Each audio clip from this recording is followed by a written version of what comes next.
What's going on, everybody? I'm Jiffy Nano, and today we're going to go over my newly updated Maelstrom Monk Amara melee build. This melee build was a system I came up with back when they first made melee scale with Mayhem, and there are a few things I set out to do back then that we're going to carry forward now. First thing is there is no need for DLC. All the weapons and gear that we are using do not require any DLC to obtain, but pretty much all of this stuff is really necessary to get it going, so all of this gear can be a bit of a pain to get because it's very specific. Second thing is I actually wanted to punch stuff a majority of the time. This means very little use of the face puncher.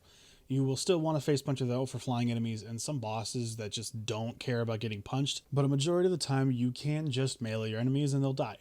So with that being said, here are the skill trees.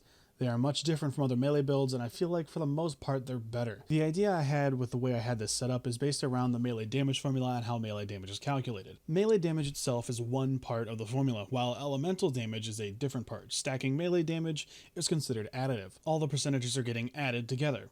Meanwhile, when you calculate melee damage with elemental damage, it's multiplicative. Raising both of these numbers results in a much higher, larger overall damage value than raising just one. So this is why we didn't go all the way down the blitz. Personally, I don't think the point investment's worth it, and with all the elemental damage and the debuff from Late Barret more than makes up for just the 100% melee you would get from blitz. We are using ties that bind in this build as well. This is Amara's strongest action skill and makes one punch kill an entire crowd, so it's kind of hard to pass up. Using ties that bind also lets us fake grasp the ground for anointments and to proc our class mod, the spiritual driver. The skills on the driver don't matter too much, fortunately, because all we're using it for is the fact that it puts a dot in our cells after using our action skill that match our action skill element. This not only will break our shield, which we'll go over in a minute, but it'll also proc the elemental projector on our artifact. Speaking of our artifact, you are going to need a static charge and a commander planetoid, both with elemental projector. These two artifacts give you bonus elemental damage on your melee, the planetoid giving 82% but cycling through random elements every 5 seconds, and the static charge giving a 50% bonus but only in shock. These both give you a boost in damage, and the static charge can even chain to multiple enemies, while the planetoid has the highest potential damage if the random element is strong against the enemy you're fighting. I usually end up using the static charge for the most part with fire melee when fighting mobs and other enemies that are mostly health and shield, just because it's very consistent. For our grenade, you're going to want an It's Piss with an ASE element. You'll want one with shock, fire, and corrosive so the anointed element can get the elemental projector bonus, because there is a weird interaction with conflux and the spiritual driver. Conflux says if Amara applies a status effect to an enemy, she has a chance to randomly ignite, electrocute, or melt that enemy. Well, this counts for yourself as well, so every time you apply the dot with the driver, you have a chance to apply another dot with Conflux, and you receive elemental projector bonus for every element applied to you. So if you have a corrosive and a fire dot on you, you're getting 117 bonus to both corrosive and fire as long as you're dealing both those damage types. So you're going to want to be dealing all three of the damage types as often as possible. Now for your shield, you want a Brawler's Ward at as low of a level as possible. There are some tricks that you can do to get a legitimate level 1 Brawler's Ward, but it can be a bit of a pain, so just try to get one as low level as you can. That way your driver dots and enemies can break it easily, giving you that 300% bonus melee damage, and you'll want a bonus melee ASE anointment, but a bonus element ASE will work too. Remember, because we want our shield to be broken as often as possible, you have to turn the shield reboot skill off in the Guardian rank perks, so that way it doesn't refill your shield every time you get a kill.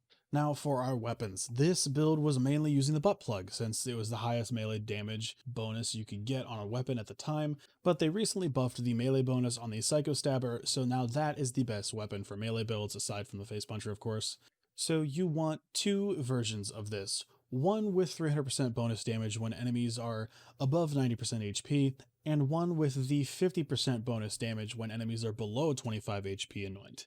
These two anoints work for all damage, including melee and action skill, not just weapons like it says.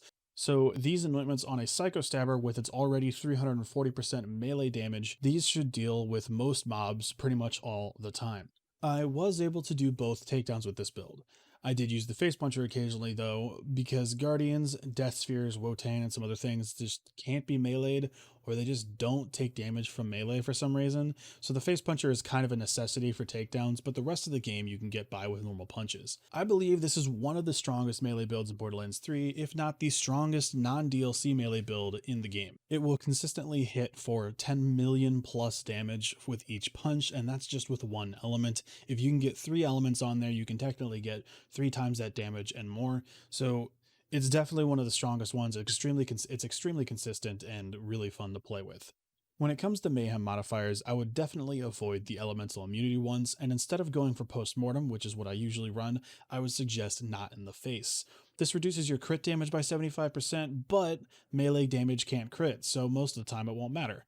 This is way easier than trying to kill buddy systems, drones, and roguelite isn't super ideal because melee builds are pretty aggressive and you're going to go and fight for your life. It's fairly common, but with the high melee damage we're dealing in the face puncher, getting second wins is easy. Also, you can't punch death skulls in the face, so unless you have a face puncher, you can't kill them.